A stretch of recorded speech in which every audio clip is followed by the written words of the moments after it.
So welcome back to our channel the physics sense से, जहां हम फिजिक्स को समझने की कोशिश कर रहे थे और फिजिक्स के जितने भी कंसेप्ट थे उनको क्लियर करने की कोशिश कर रहे थे और रियल लाइफ एग्जांपल्स के थ्रू फिजिक्स को समझने की कोशिश कर रहे थे। ओके, तो फर्स्ट लेक्चर में और सेकंड पार्ट में हमने ये देखा था कि रिफ्लेक्शन ऑफ लाइट क्या होता है, एंड लेक्चर के एंड के अंदर मैंने आपको कुछ क्वेश्चंस दिए थे एंड उसका आंसर मैंने बता दिया था। बट आई गेस आप सभी ने देखा होगा, आपने जानने की कोशिश की होगी कि जो नंबर ऑफ इमेजेस होती हैं किसी भी दो मिरर के किसी भी एंगल थीटा के ऊपर इंक्लाइन करने से वो कितनी बनती है। So I guess this diagram seems familiar to you, क्योंकि लास्ट क्लास के अंदर मैंने आपको ये क्वेश्चन दिया, राइट? मैं दोबारा रिमाइंड करवा देता हूँ। मैंने क्या कहा था बेटा कि दो मिरर्स हैं, उन दोनों को मैंने 90 डिग्री के एंगल के ऊपर इंक्लाइन किया है। As you can see, the angle between these two mirrors are what 90 degree, and object O is placed exactly in the midway. Midway means that एक एंगल किसी भी एक मिरर से यहाँ पे कितना होने वाला है 45 डिग्री। एंड मैंने आपसे पूछा था कि यहाँ पर इसमें कितने नंबर ऑफ इमेजेस फॉर्म होंगे। ओके, एंड लास्ट में मैंने आंसर बताया था that n will be equal to 3। इसका आंसर कितना होने वाला है 3, राइट? ओके, तो आज कोशिश करते हैं इस डायग्राम के थ्रू समझने की कि नंबर ऑफ इमेजेस अगर कोई भी दो मिरर्स हो, प्लेन मिरर्स हो, किसी भी एंगल थीटा के ऊपर इंक्लाइन किया गया हो तो कितने बनते हैं। Okay, so without wasting time let us try to understand the diagrams and the formula जो आपकी हर बुक के अंदर गिवन होता है, बट बच्चों को अप्लाई करना नहीं आता, और ये अप्लाई भी करते हैं तो कहीं ना कहीं कुछ ना कुछ डाउट उनके माइंड में जरूर रह जाता है। ठीक है, तो स्टार्ट करते हैं। फिलहाल के लिए इस डायग्राम को इग्नोर करिएगा, ये मैं कंसेप्ट बिल्ड करने के बाद आपको समझाऊंगा कि उसका यूज क्या होगा। Okay, so let's begin. Okay, अगर आप इस इमेज को ध्यान से देखोगे, so you can see this is what same mirror M1 and this is what mirror M2। Part 2 के अंदर हमने जाना था कि जब भी कोई प्लेन मिरर किसी भी ऑब्जेक्ट की इमेज बनाता है तो जितना ऑब्जेक्ट डिस्टेंस होता है उतना ही हमारा इमेज डिस्टेंस होता है। उसी का अगर मैं थोड़ा सा यूज करना चाहूँ तो मिरर M1 इस ऑब्जेक्ट का एग्जैक्टली इस लाइन में या इस प्लेन के अंदर इस पॉइंट पे कहीं एक इमेज की फॉर्मेशन करेगा। Let image form by this M1 mirror is I1। Understood? I guess ये चीज आपको क्लियर होगी। इसको आप विजुअलाइज करना चाहते हो तो सोचिए कि यहाँ पर कोई मिरर रखा है, उसके ऊपर मैंने ये कैप रखी है मार्कर की, तो जितना ये कैप इस मिरर से दूर होगा उतना ही इस मिरर से नीचे की तरफ इसकी एक इमेज फॉर्मेशन। तो सेम चीज मैंने यहाँ पर करी है। यहाँ कोई ऑब्जेक्ट रखा था, मिरर M1 ने उसकी I1 इमेज बनाई है, जितनी डिस्टेंस ये थी इतनी ही डिस्टेंस यहाँ बनाई है। उसको समझने के लिए फिलहाल के लिए मैं डिस्टेंस A ले लेता हूँ। यहाँ पर भी डिस्टेंस कितनी हो जाएगी बेटा, A ही। अंडरस्टूड?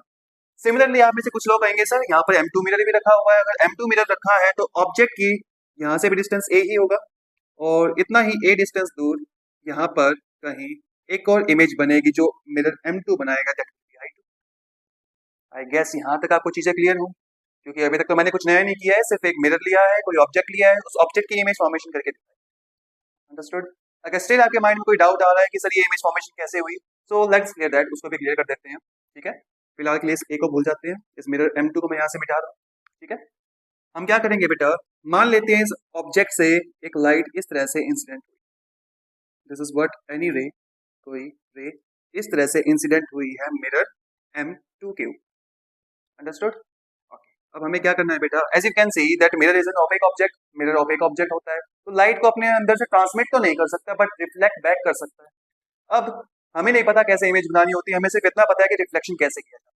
रिफ्लेक्शन करने के लिए जैसा कि मैंने पार्ट 2 के अंदर बताया था कि हमें सबसे पहले मिरर के ऊपर नॉर्मल ड्रॉ करना होता है। ठीक है, तो let us try to draw normal over here. इस पॉइंट पे नॉर्मल ड्रॉ करते हैं। नॉर्मल कैसे ड्रॉ करेंगे, इस सरफेस का परपेंडिकुलर मुझे दे। परपेंडिकुलर कैसे होगा बेटा, डी रखेंगे यहाँ पर इस तरह से और 90 डिग्री का एंगल फॉर्म करेंगे कुछ ऐसे। Understood? Let this normal be N2, क्योंकि मिरर M2 के ऊपर बनाया गया है। ठीक है, okay, this is what you will से कि sir this is incident ray, और इंसिडेंस रे और नॉर्मल के बीच में क्या होता है, angle, angle of incidence, right? Okay, अब रिफ्लेक्शन करना है तो इतना ही क्या बनेगा, एंगल ऑफ रिफ्लेक्शन बनेगा, और इस लाइट को हम आगे की तरफ रिफ्लेक्ट बैक कर देंगे कुछ। This will be what our reflected ray. Understood? Any queries? I don't guess कोई क्वेरी होगी। इफ कोई क्वेरी है तो प्लीज पार्ट 1 और पार्ट 2 को चेक करिए, वहां पर आपको रिफ्लेक्शन का बेसिक्स पता चले। Understood? Okay, now we can see ये लाइट आगे जा रही है, दूसरी लाइट में मान लेता हूँ ये जो नॉर्मल वाली थी इसी के ऊपर लाइट फॉल हुई है कुछ ऐसे। And as we can see कि नॉर्मल पे जो लाइट आती है वो रिफ्लेक्ट बैक होती है उसी नॉर्मल पे, जैसे आई है उसी पॉइंट पे या उसी लाइन पे वो वापस चली जाती है। बट हमें क्या लगेगा कि जो लाइन है वो पीछे कहीं से आ रही है, अगर मैं इसको पीछे एक्सटेंड करना चाहूँ तो ये लाइट कुछ ऐसे बने। राइट, क्लियर है यहाँ तक? ओके, सिमिलरली इसको भी पीछे करना चाहूंगा तो ये लाइन कुछ इस तरह से यहाँ पे मिलेगी। तो ये जो रे थी, reflected ray R1 and R2, ये दोनों कहाँ मीट कर रही है बेटा? पॉइंट I2 पे मीट कर रही है। तो इस ऑब्जेक्ट का इमेज कहाँ बनेगा? इस पॉइंट पे। सिमिलरली कुछ आप M1 का यूज करके इस I1 को बना सकते हो। आई गेस क्लियर होगा, राइट? ओके, थोड़ा सा और रेज का यूज करते हैं। मैंने क्या किया, यहाँ से मान लेते हैं इसी ऑब्जेक्ट से कोई रे इस पॉइंट पे फॉल कर रही है, कुछ ऐसे। अंडरस्टूड? कुछ नया नहीं किया। अब मुझे क्या करना है, इसको दोबारा रिफ्लेक्शन करना है। रिफ्लेक्शन करने से पहले मैं ये बीच वाला एंगल मिटा देता हूँ ताकि डायग्राम ज्यादा कॉम्प्लिकेटेड ना हो। ओके, सो इसको मैंने मिटाया है। हम याद रखेंगे दोनों मिरर के बीच का एंगल कितना है बेटा? 90 डिग्री का है। ठीक है, तो मुझे इस पॉइंट पे क्या ड्रॉ करना पड़ेगा? अगेन नॉर्मल ड्रॉ करेंगे। नॉर्मल कैसे होगा? कुछ इस तरह से। अब नॉर्मल ड्रॉ करना बच्चे बच्चे का खेल हो गया होगा, इतना इजी वे में बताया कि जो सरफेस है, सरफेस का 90 डिग्री मुझे देखना होगा। ठीक है, इस रे को नहीं देखते, सिर्फ सरफेस का 90 डिग्री मुझे ड्रॉ करना। तो this is what angle of incidence, इतना ही एंगल ऑफ रिफ्लेक्शन होगा। और यहाँ से क्या कर देंगे, इस रे को रिफ्लेक्ट बैक कर देंगे कुछ ऐसे। डजंट मैटर वो रे कहाँ जा रही है, जाने दीजिए उसको। ठीक है, मैं थोड़ा क्लियर बना देता हूँ इसको। जितना एंगल आई उतना ही एंगल आर, और ये रे कुछ ऐसे जा। इस रे को भी अगर मैं पीछे की तरफ एक्सटेंड करना चाहूँ तो आप देखोगे कि ये रे कहाँ से आ रही है बेटा? I2 से ही आ रही है। बट अगर आप ध्यान से देखो तो यहाँ पर क्या है बेटा? एक और मिरर रखा हुआ है। एंड इफ ये मिरर यहाँ रखा है तो ये मिरर क्या करेगा? इस रे को दोबारा रिफ्लेक्ट करेगा। क्योंकि हमें पता है कि मिरर का फंक्शन क्या होता है, जो भी लाइट उसके ऊपर फॉल करती है उसको रिफ्लेक्शन करना है, उसको रिफ्लेक्ट बैक करना है, बाउंस बैक करके भेजना है सेम मीडियम के अंदर। तो सेम चीज यहाँ क्या होगी?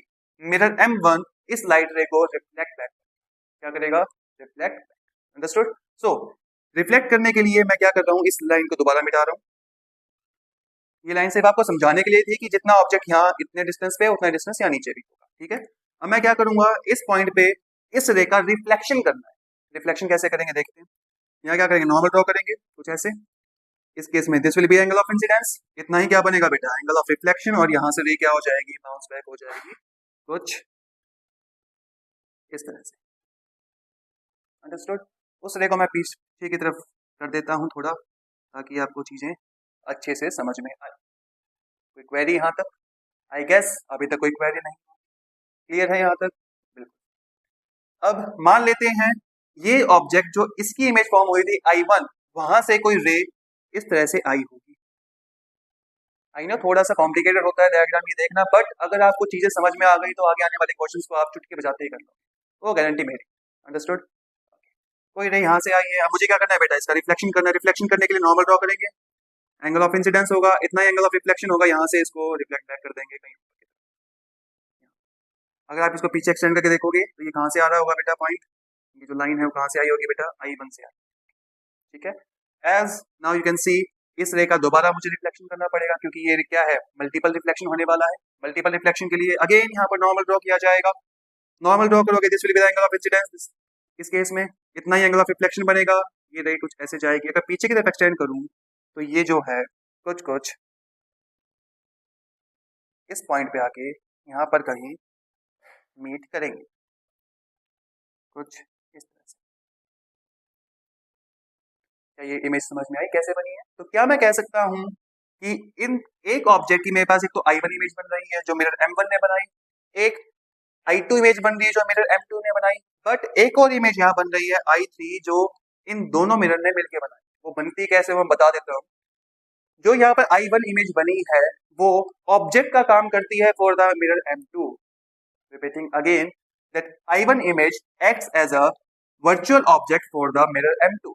अंडरस्टूड? अगर वो M2 के लिए वर्चुअल इमेज का काम कर रही है, ऑब्जेक्ट का काम कर रही है सॉरी, तो वो क्या करेगा? इसकी इमेज फॉर्मेशन करेगा। अगर आप ध्यान से देखोगे तो ये इन दोनों के एक्सिस पे बनी, जितना डिस्टेंस ये है उतना डिस्टेंस यहाँ है, जितना डिस्टेंस ऊपर है उतना डिस्टेंस यहाँ नीचे। अंडरस्टूड? कोई क्वेरी? इफ स्टिल कोई क्वेरी हो तो प्लीज आप कमेंट बॉक्स में लिख दीजिए, मैं उनका आंसर बहुत जल्दी से जल्दी इसको कर दूँ।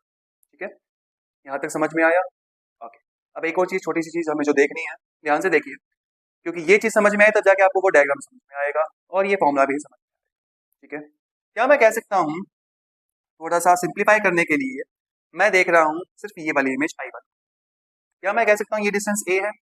यू विल से सर बिल्कुल A है, जितना डिस्टेंस ऊपर होता है उतना डिस्टेंस नीचे होता है। क्या ये डिस्टेंस भी A ही होगा? क्योंकि ये डिस्टेंस A था तो यहाँ भी कितना होगा? नाउ क्या मैं कह सकता हूँ ये जो डिस्टेंस है जो दोनों मिरर आपस में इंटरसेक्ट कर रहे थे वहां से इस इमेज का जो डिस्टेंस है, ये वाला, ये वाला, पीछे वाला और नीचे वाला, क्या ये चारों इक्वल होंगे? जरा सोच के देखिए, थोड़ा सा मैथमेटिक्स है सिंपल सा। ये ए, ये ए, ये भी ए ही है, ये भी ए है, ये भी ए है, ये भी ए है, यहाँ भी ए था, यहाँ पर भी ए था। जब ये सारी चीजें ए थी तो आई गेस ये जो डायगोनल बनेगा, स्क्वायर का ये जो डायगोनल बनेगा, डायगोनल सारे इक्वल मिलेंगे। नाउ ये डायग्राम कुछ कैसा हो जाएगा बेटा? कुछ इस तरह से, this is what this point in point of intersection of two mirrors, this is what object, this is what I1, यहाँ क्या बनेगा? I3 बनी हुई है और यहाँ क्या बनेगा? I2। ये भी डिस्टेंस है, ये भी डिस्टेंस है। डिस्टेंस को मैं इस तरह से दिखा रहा हूँ ताकि आप समझ जाओ कि चारों डिस्टेंसेस इक्वल है। अगर मैं यहाँ से इतने डिस्टेंस का रेडियस मान के एक सर्कल ड्रॉ करना चाहूँ तो कैसा बनेगा? सर्कल कुछ ऐसा बन जाएगा, कुछ इस तरह का। तो वही चीज कुछ मैंने वहां बना, कुछ सेम चीजें मैंने वहां पर फॉर्म कर रखी। अंडरस्टूड? क्या यहाँ समझ में आया कि ये नंबर ऑफ इमेजेस 3 कैसे बनी है? क्लियर है? अब आती है इस फॉर्मूला। आप जितने भी बुक्स खोल के देखोगे वहां पर दे रखा होगा दैट नंबर ऑफ इमेजेस का जो फॉर्मूला होता है that is equal to n is equal to 360 by theta, जहां पर अगर थीटा जो एंगल होगा दो मिरर के बीच में वो पुट करोगे, वहां से आपके पास दो पॉसिबल आंसर्स आ सकते हैं। First one is the even, n की वैल्यू इवन आ सकती है या फिर n की वैल्यू ऑड आ सकती है। अंडरस्टूड? अगर इवन वैल्यू आती है तो नंबर ऑफ इमेजेस का फॉर्मूला क्या होगा बेटा? n is equal to small n minus 1, where small n is the value of this 360 by theta. 360 by theta क्या है बेटा? ये आपको स्मॉल n ला के देगा। स्मॉल n अगर आपके पास इवन नंबर आता है तो हम क्या करेंगे? उस इवन में से एक माइनस कर देंगे, एंड अगर वो ऑड आता है तो वही हमारा आंसर हो जाएगा, फाइनल आंसर। उतने ही है भाई नंबर ऑफ इमेजेस। क्लियर है? एक बार चेक करते हैं क्या ये फॉर्मूला वैलिड है इस केस में। जैसे हमने यहाँ रेस डायग्राम का यूज करके बना के देखा तो हमें मिला कि यहाँ पर नंबर ऑफ इमेजेस कितनी बन रही है? 3 बन रही है, I1, I2 और इन दोनों की एक और इमेज I3।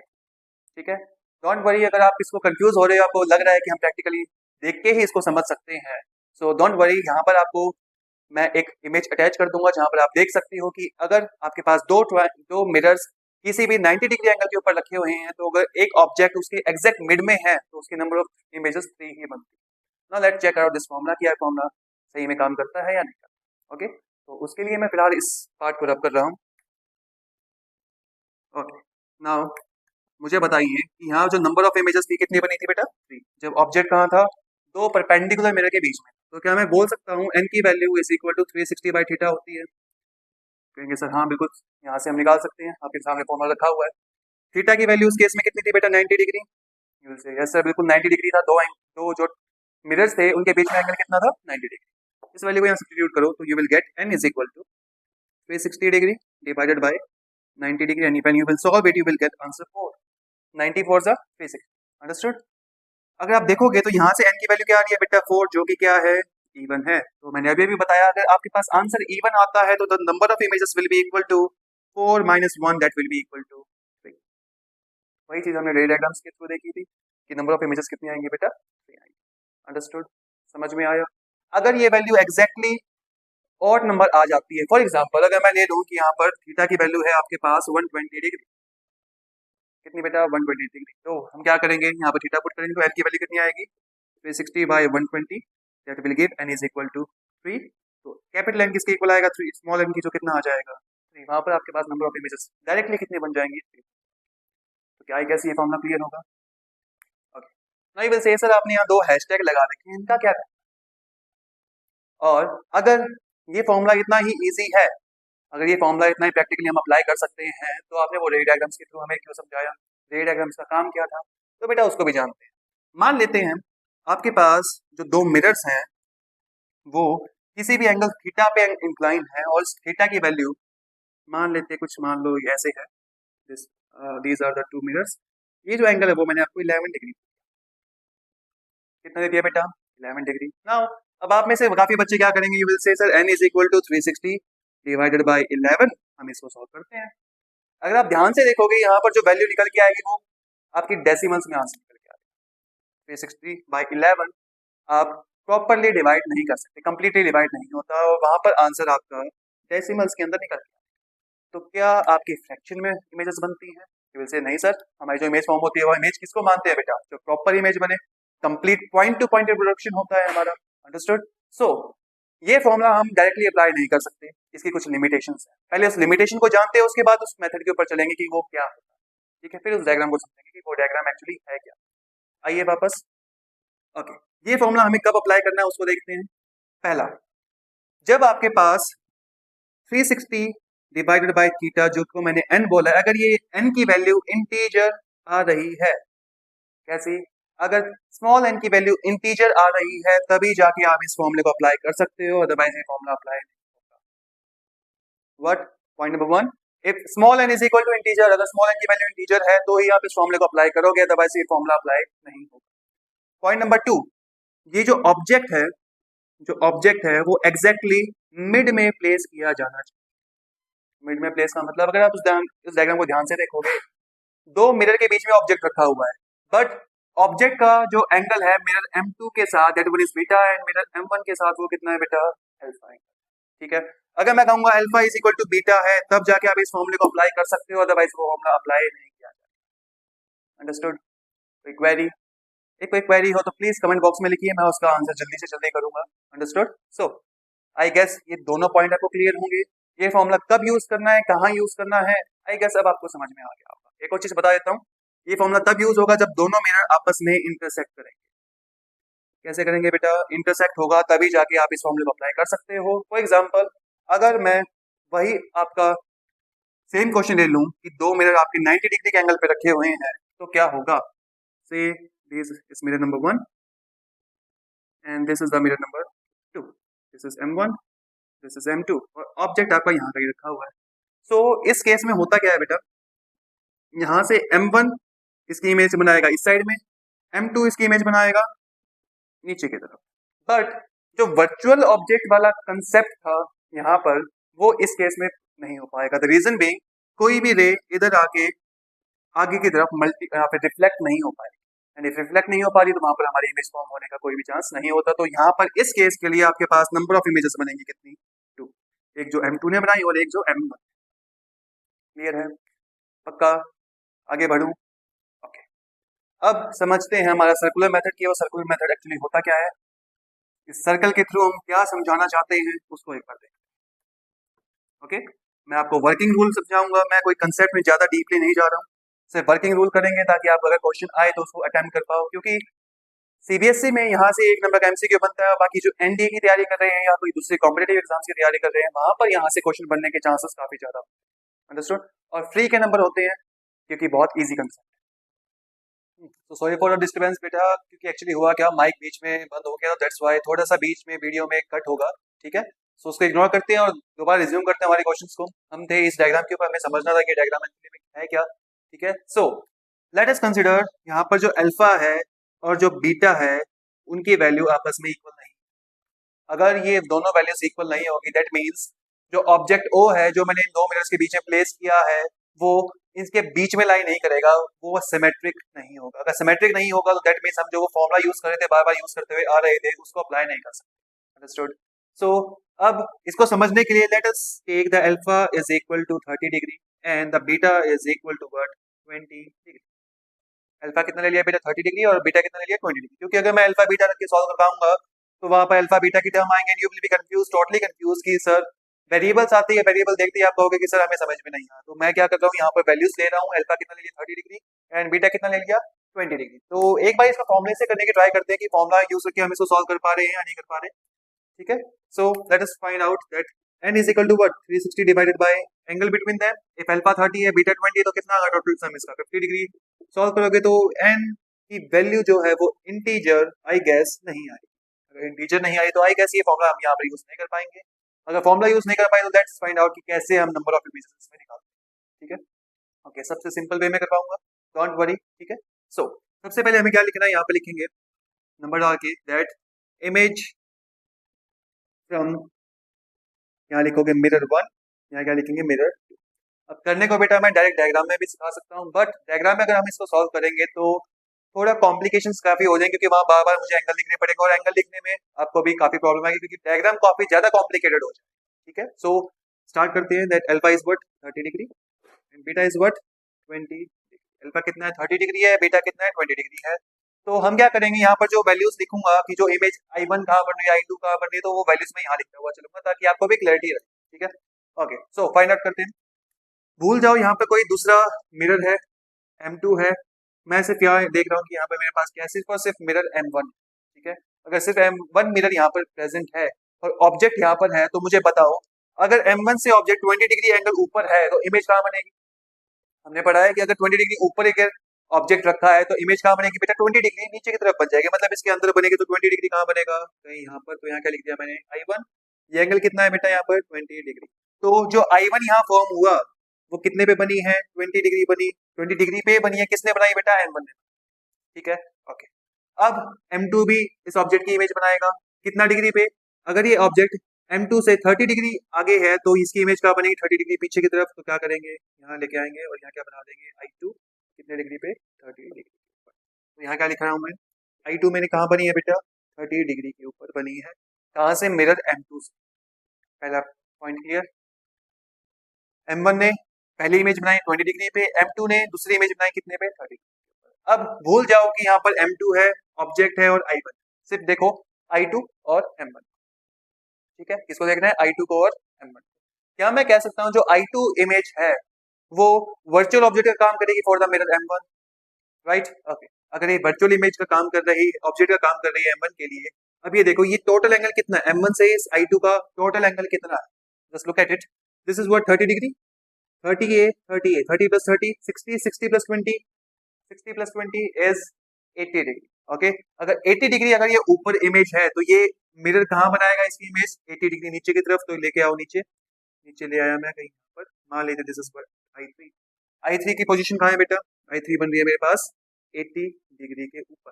कहाँ बन रही है बेटा, 80 डिग्री के ऊपर। कहाँ से, मिरर M1। क्लियर है। अब मिरर M2 क्या करेगा, इस I3 की इमेज। रिपीटिंग अगेन, M2 क्या करेगा, इस I3 की इमेज बनाएगा। अब ये देखते हैं ये M2 से I3 कितना एंगल आगे है। ठीक है, अभी अभी देखो मैंने लिखा I3 M1 से 80 डिग्री आगे है, तो मतलब कि ये एंगल कितना होगा टोटल, यहाँ से लेके यहाँ तक 80 डिग्री। 80 तो ये हो गया बेटा, और 50 ये वाला है, तो टोटल कितना हो गया, 80 plus this 50। 80 plus 50 is 1। 80 plus 50 is what, 1। 4 बनेंगे, कितने के ऊपर बनेगी। ओके, आई गेस हम कुछ मिस कर रहे हैं बीच में। ओके,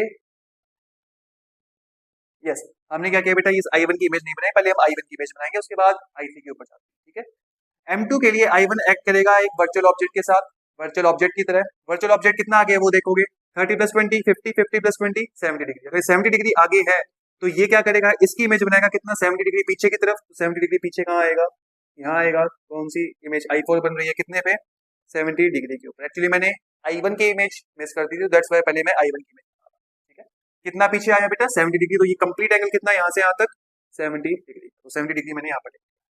क्लियर है। अब मिरर M1 क्या करेगा, इस I4 की इमेज बनाएगा। मिरर M1 क्या करेगा, इस I4 की इमेज बनाएगा। अब ये देखते हैं मिरर M1 से ये I4 कितना आगे है। ठीक है, 70 तो बेटा ये पूरा हो गया, 70 कंप्लीट है।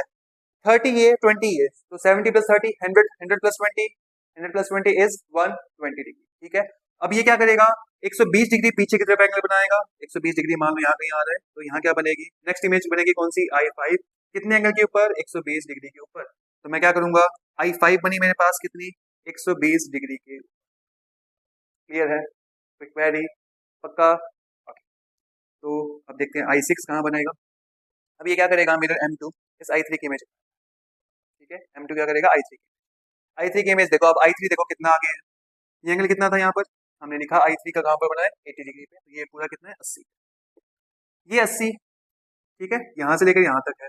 ये 20 कितना हो गया, 100 और प्लस 30 कितना हो गया, 130 डिग्री। तो I6 कहाँ बनेगा बेटा, 130 डिग्री के ऊपर। तो M2 से 130 कहाँ बनेगा, कहीं ना कहीं यहाँ जाएगा। कुछ यहाँ बना दिया मैंने, कितना, I6। आई गेस क्लियर होगा यहाँ तक कि I6 कैसे बना है। क्लियर है। अब मिरर M1 क्या करेगा, इसकी इमेज बनाएगा। अब ये देखो M1 के लिए ये ऑब्जेक्ट कितना आगे है भाई, 100 कितना लिखा था हमने, 30। 130 डिग्री तो यहाँ आ गया, 130 डिग्री ये हो गया। 130 ये और 30 ये वाला, ये छोटे वाला कितना हो गया, 160। 160 प्लस 20, 160 प्लस 20 180। तो मतलब कि इस मिरर से 180 पीछे की तरफ, 180 पीछे कहाँ बनेगा बेटा, स्ट्रेट लाइन पे आएगा यहाँ पर कहीं। थोड़ा सोच के देखो, क्या मिरर अपनी एक्सिस पे इमेज फॉर्मेशन कर सकता है? अपनी एक्सिस से इमेज फॉर्मेशन का मतलब है ये पॉइंट है, मान लो ये पूरा बोर्ड मिरर है, तो यहाँ पर इमेज बनी, क्या आप इमेज को देख पाओगे? पहली बात तो देख ही नहीं पाएंगे, अगर बनी है तो देख नहीं पाएंगे, और पहली बात वो बनेगी क्योंकि अगर वन एक्सिस या फिर किसी प्लेन की मैं बात करूँ, प्लेन के ऊपर इमेज फॉर्मेशन कभी नहीं होगी, ठीक है। सो यहाँ जो I7 बनने वाली थी वो यहाँ पे बनेगी, तो I7 जो बननी थी 180 डिग्री के ऊपर वो नहीं बनेगी, ये चीज क्लियर है। ओके, नेक्स्ट देखते हैं। मिरर M2 अब इसकी इमेज बनाएगा।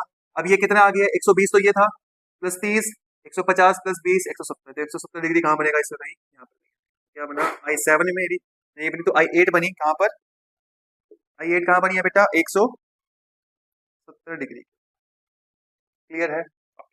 अब हमें एक चीज का ध्यान रखना है, जैसे कोई भी एक वैल्यू 180 क्रॉस 180 या 180 क्रॉस करती है तो हमें अपने कैलकुलेशन को वहीं पर, पहली बात क्लियर है। क्या कहा मैंने, अगर कोई वैल्यू 180 या 180 से ज्यादा वैल्यू लेके आती है तो मुझे कैलकुलेशन को वहीं बंद कर देना है, और मुझे क्या करना है, ये जो इमेजेस बनी है तो गिनना है, कितना बनी है, 1 2 3 4 5 6 एंड 7, तो नंबर ऑफ इमेजेस की वैल्यू कितनी आ जाएगी बेटा, 7, क्लियर। क्वेरी। अब आप लोग कहोगे सर ये तो काफी कॉम्प्लिकेटेड लग रहा है, एंगल्स कैलकुलेट करते रह जाएंगे, तो कोई बात नहीं बेटा, उससे बचने का भी हमारे पास तरीका, ठीक है, उसका शॉर्टकट है। शॉर्टकट क्या है, देखो पहला स्टेप तो यही रहेगा कि मिरर M1 से ऑब्जेक्ट कितनी दूर है वो लिख दिया, M2 से कितना दूर है वो लिख दिया। थोड़ा ध्यान से अगर आप सोच के देखो, दोनों मिरर के बीच में एंगल कितना था, 30 + 20 50 डिग्री, तो अगर मैं 20 के अंदर 50 ऐड कर दूं तो कितना बनेगा, 70, ये देखो ये लिखा हुआ।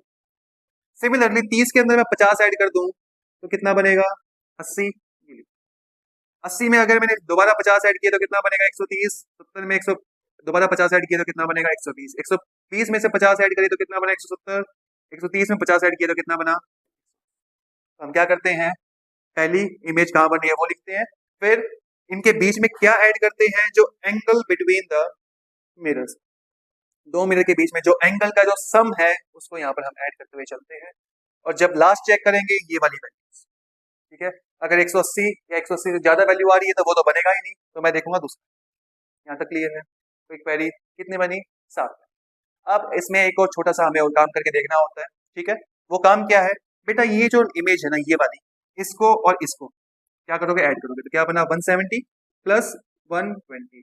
अगर यहाँ पर भी कोई वैल्यू आ रही होती, मान लेते हैं यहाँ पर 180 की जगह 175 बन रहा होता, तो मैं क्या करता, इसको और इन दोनों वैल्यू को ऐड करता, और इसमें ऐड करता क्या, जो सेपरेशन बिटवीन द मिरर है कितना है, 50 डिग्री, इन तीनों को ऐड करना है, तो कितना आएगा, 170 प्लस 170 कितना आया, 340 डिग्री। अब मुझे ये वैल्यू चेक करनी होती है, अगर ये वैल्यू 360 है, कितना बेटा, 360 डिग्री एग्जैक्ट आ रही है, तो आंसर जो है उसमें से 1 माइनस कर देंगे, अगर कम आ रही है तो ये हमारा फाइनल आंसर। 360 डिग्री का एक्चुअली मतलब क्या होता है, जो दो इमेज हमने फाइनल बनाई है वो आपस में कोइंसाइड कर रही है, एक के ऊपर एक आ रही है, ठीक है, क्लियर है। ओके, तो एक और क्वेश्चन कर लेते हैं ताकि आपको क्लियरेंस आए। इस बार मैं ये डायग्राम नहीं बनाऊंगा, मैं डायरेक्ट आपको इस मेथड से सॉल्व करूंगा, ठीक है। तो स्टार्ट करते हैं। देन इट विल बी, मान लो दो मिरर्स हैं आपको दे रखे हैं, ठीक है, दो मिरर आपकी कुछ प्लेस करे मैंने कुछ इस तरह से, ठीक है, और ऑब्जेक्ट मैंने प्लेस कर रखा है यहाँ पर, ये नीचे वाला एंगल है 15 डिग्री, ऊपर वाला एंगल है कितना, 20। द प्रॉब्लम इज 20 प्लस 15 35, 35 को अगर डिवाइड करोगे 360/35 करोगे तो वो कंप्लीट इंटीजर नहीं आएगा, तो वो फॉर्मूला पहली बात तो अप्लाई नहीं होगा। दूसरी बात 20 प्लस 15 सॉरी 20 और 15 अनसिमेट्रिक है, अनसिमेट्रिक है तो अगेन आप वो फॉर्मूला अप्लाई नहीं कर सकते। तो हम क्या करेंगे, क्या करोगे, यहाँ पर M1 लिखेंगे, यहाँ पर M2 लिखेंगे, यहाँ कितना लिखेंगे, M1 से कितना दूर है, मान लो ये M1 था, ये M2 था, M1 से है 15 डिग्री, तो यहाँ लिखोगे 15, यहाँ कितना लिखोगे 20 डिग्री। अब फिलहाल वीडियो को पॉज करिए, ठीक है, और अपने आप ट्राई करिए क्योंकि बहुत सिंपल सा कंसेप्ट, ठीक है। So just pause it and try. I guess सभी बच्चों ने ट्राई किया होगा और मोस्टली का आंसर आ गया होगा क्योंकि कंसेप्ट बहुत सिंपल सा है। हमें क्या करना है, 20 प्लस 15 कितना हो गया, 35 डिग्री, 35 यहाँ लिख दो, ऐड करते हुए चलना है, यहाँ क्रॉस किया, यहाँ क्रॉस किया, 35 प्लस 15 3 4 5 50 आ गया। सिमिलरली इसको ऐड करोगे तो कितना आएगा, 3 4 5 55 डिग्री है। दोबारा क्रॉस लगाओ, यहाँ क्रॉस लगाओ, ऐड करो इसके अंदर 5 6 7 8 और एक 9 90 डिग्री आ गया। कैलकुलेशन चेक कर लेना कहीं कैलकुलेशन का मिस्टेक ना हो, 35 प्लस 55 60 प्लस 30, ठीक है 90, इनमें ऐड करोगे तो कितना आएगा, 5 6 7 8 85 डिग्री। दोबारा क्रॉस लगाओगे, करो ऐड, 35 इसमें ऐड करो, 8 5 5 10, 0 8 4 12, 120 डिग्री बनेगा। यहाँ ऐड करो कितना बनेगा, 125 डिग्री बनेगा। दोबारा क्रॉस करो इस तरह से, दोबारा ऐड करो, 35 यहाँ ऐड करोगे कितना आएगा, 3 4 5 6 160 डिग्री। यहाँ ऐड करोगे तो कितना बनेगा, 155 डिग्री। दोबारा क्रॉस लगाओ, ऐड करो, इसको जब यहाँ ऐड करोगे तो कितना बनेगा, 190 डिग्री। और इसको जब यहाँ ऐड करोगे कितना बनेगा, 195 डिग्री। अब ध्यान से देखो, ये दोनों ही वैल्यू 180 क्रॉस कर चुकी है। अगर 180 क्रॉस कर दिया है तो ये दोनों इमेजेस फॉर्म नहीं करेंगी। हमारा आंसर कहाँ आएगा, यहाँ तक आएगा। काउंट करते हैं एक बार, 1 2 3 4 5 6 7 8 9 10। तो स्मॉल एन की वैल्यू कितनी है बेटा, 10 आ गई। ओके, अब कई बच्चे क्या करेंगे, इसको फाइनल आंसर करके छोड़ देंगे। बट एक और स्टेप था हमारे पास, इंपॉर्टेंट स्टेप, वो क्या था, जो फाइनल दो आंसर्स आए हैं उनको लिखेंगे, कितना 160, दूसरा क्या है 155। इसमें ऐड करेंगे जो सेपरेशन था दोनों मिरर का, कितना था 35।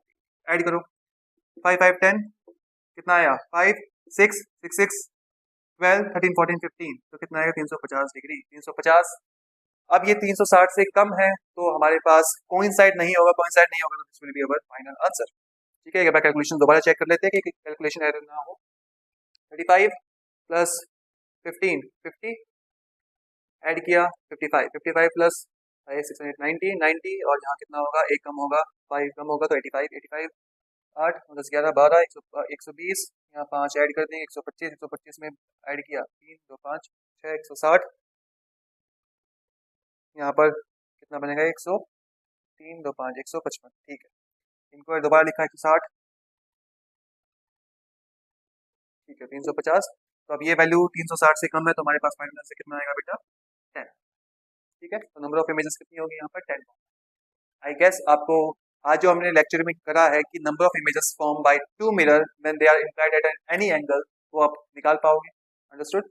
अगर कोई क्वेरी हो तो प्लीज कमेंट बॉक्स में टाइप करिए, और आज का लेक्चर अगर आपको पसंद आया हो तो please subscribe my channel, like it, comment on it, and please press the bell icon so that मेरी आने वाली नेक्स्ट वीडियोस की नोटिफिकेशन आपके पास सबसे पहले। ठीक है, सो मिलते हैं नेक्स्ट लेक्चर में, तब तक के लिए thank you and have a nice day.